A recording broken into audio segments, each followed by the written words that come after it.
જોરદાર તાળીઓથી વધાવીએ ઋતિકભાઈ મકવાણા।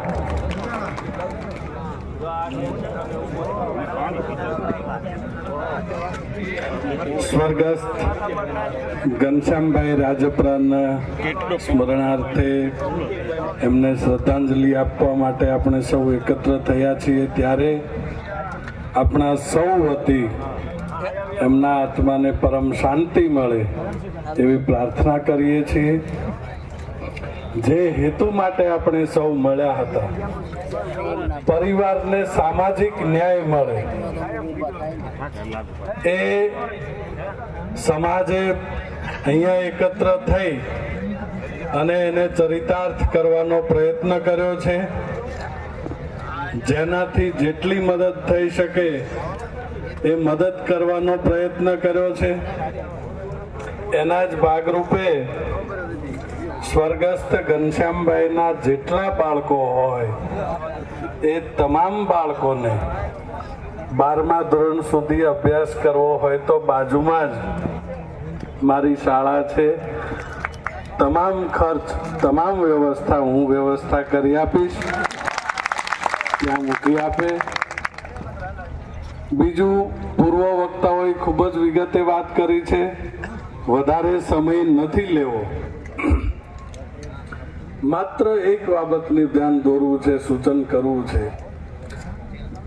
સંમેલનની શરૂઆતથી આપણે એક જ વાત સાંભળતા આવ્યા છીએ કે આપણે હક અને અધિકારની લડાઈ લડવી છે। કયા હક ને અધિકાર? હક ને અધિકાર આપણને જે મળેલા છે એનો ઉપયોગ કેવી રીતે કરવો, સાથે મળીને એનો યોગ્ય ઉપયોગ કેવી રીતે કરવો, આટલી વાત જો આપણે સમજી લઈએ તો તમામ પ્રકારના હક અને અધિકાર આપણી પાસે છે। પૂર્વ વક્તાઓએ કહ્યું કે પાટીદાર સમાજના કેસ પાછા ખેંચાય, ચિરાગભાઈએ કહ્યું કે મુખ્યમંત્રી પાટીદાર હતા એટલે કેસ પાછા ખેંચાણા। એ વસ્તુ આપણે ન કરી શકીએ, પણ તકલીફ અને મુશ્કેલી મોટી એ વાતની છે કે આપણે 38% છીએ અને 38% લોકો આપણા હક ને અધિકારને ઘઉંના લોટની જેમ વાપરીએ છીએ। લાપસી ફાવે લાપસી કરે છે, થૂલી ફાવે થૂલી કરે છે,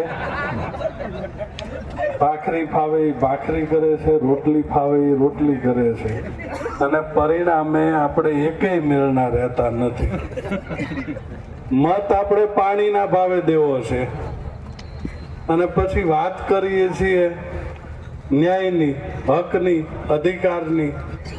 બંને વસ્તુઓ ક્યારેય ભેગી ચાલી શકે નહીં। આજે તમે પાણી માટે ગુલામી ખરીદશો તો કાલે વીજળી માટે ખરીદવી પડશે, તમારા બાળકોના શિક્ષણ માટે ખરીદવી પડશે, આરોગ્ય માટે ખરીદવી પડશે। તમે નક્કી કરો, મત આપો તો પાણી મળશે એમ નહીં। મત જોતા હોય તો પાણી આપો, મત જોતા હોય તો આરોગ્યની વ્યવસ્થા કરો, મત જોતા હોય તો FIR હટાવો, મત જોતા હોય તો અમે કહીએ ત્યાં તમે આવીને ઊભા રહો। આ વાત કરવાની જે દિવસે આપણામાં હિંમત આવશે તે દિવસે આપણને ખરા અર્થમાં હક અને અધિકાર પ્રાપ્ત થશે। વધારે વાત નહીં કરતા, પૂર્વ વક્તાઓએ ઘણી બધી વાત કરી છે।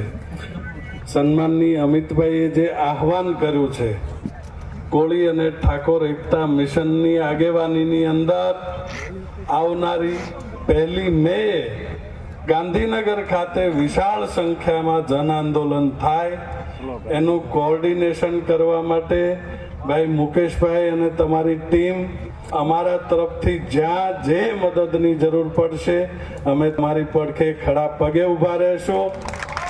અહીંથી જે ઉદ્બોધન કરવા માટે આવે છે સૌ વક્તાને મારી વિનંતી છે કે આપણે સમયની સાથે બંધાયેલા છીએ, એટલે સમયની લીટી ખોખારો ખાય એની સાથે આપણે સૌ અહીંથી આપના શબ્દોની સરવાણીને વહાવશો।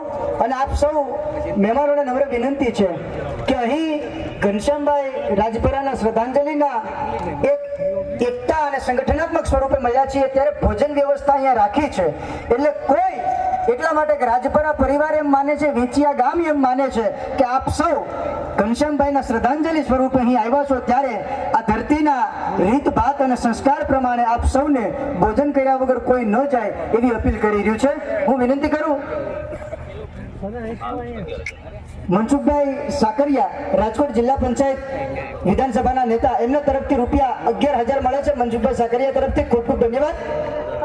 એવા જ હવે હું વિનંતી કરું ભરતજી ઠાકોરને કે અહીં ચંદનજી ઠાકોરને વિનંતી કરું કે આવે અને અહીં ઘનશ્યામભાઈ રાજપરા અને પરિવારને શબ્દોની હૂંફ આપે. ફરી આપ સૌને વિનંતી કે સમયની લીટી ખોખારા ખાતી હોય ત્યારે આપણે સૌ સમયની સાથે સમયબદ્ધ થઈ અને આપણા શબ્દોને અહીંથી રજૂ કરશું.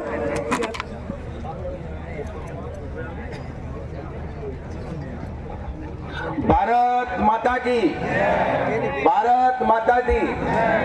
2-4 કલાક યુવાન મિત્રો, માતાઓ, બહેનો, યુવાન મિત્રો, પત્રકાર મિત્રો અને સ્વર્ગસ્થ ઘનશ્યામભાઈ ના સમગ્ર પરિવારજનો, આ ઘટનાની શરૂઆત ક્યાંથી થઈ, કેમ થઈ, શા માટે આપણે ભેગું થવું પડ્યું, શા માટે એકત્રિત થઈને મહાસંમેલન બોલાવવાની ફરજ પડી છે?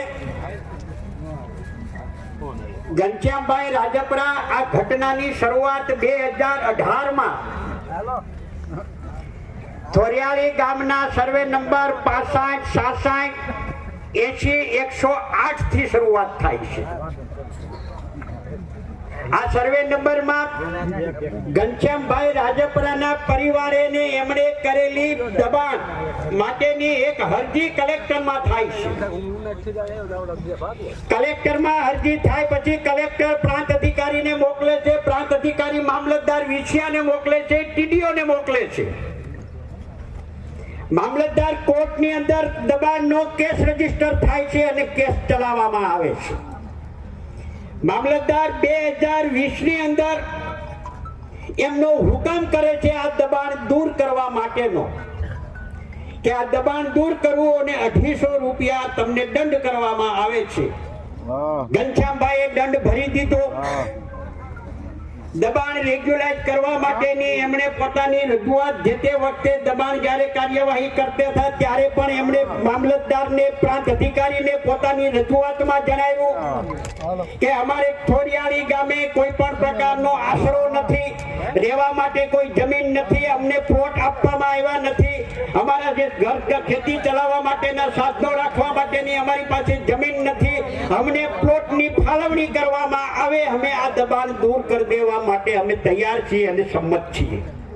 આ રેકોર્ડ ઉપર ઘનશ્યામભાઈ જણાવે છે મામલતદારને, છતાં પણ મામલતદાર એ સ્વીકારતા નથી અને દબાણ દૂર કરવા માટે એમને હુકમ કરવામાં આવે છે. ત્યાર પછી 202 ને એમને ફાઇન લાઈવ જોતા હશે, આ આઈબી વાળા રિપોર્ટ કરતા હશે, અત્યારથી જ ખુરશી હાલતી હશે, અત્યારથી 27 ની ચિંતા થતી હશે. પણ પહેલી મેં કૂચ કરો, હું તમને ખાતરી આલું છું કે આખી સરકાર ઝૂકી જશે અને સામે ચાલીને કહેવા આવશે.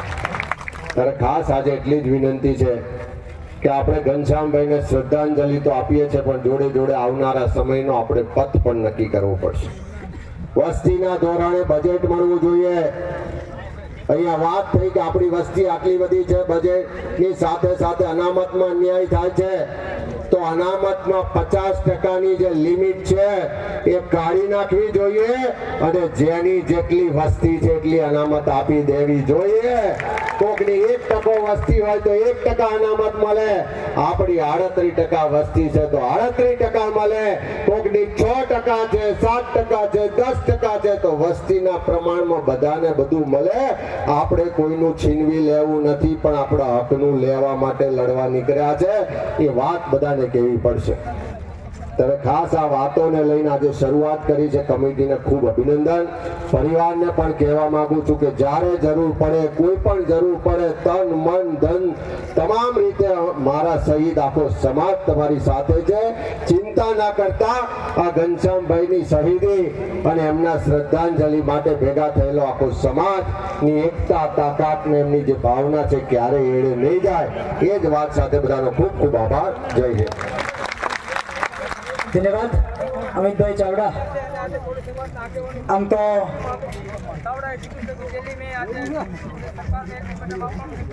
આમાં એવું થાય કે અહીં ભાષણ કરીને જતા રહ્યા, પણ અમે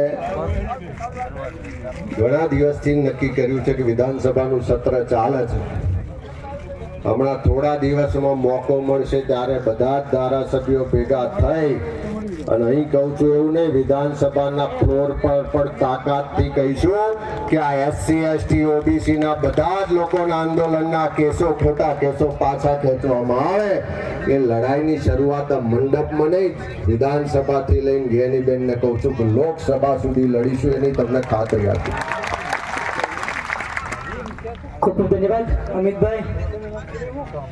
આમ તો લડત કરવા માટે લીડર સારો હોવો જોઈએ આપણી પાસે.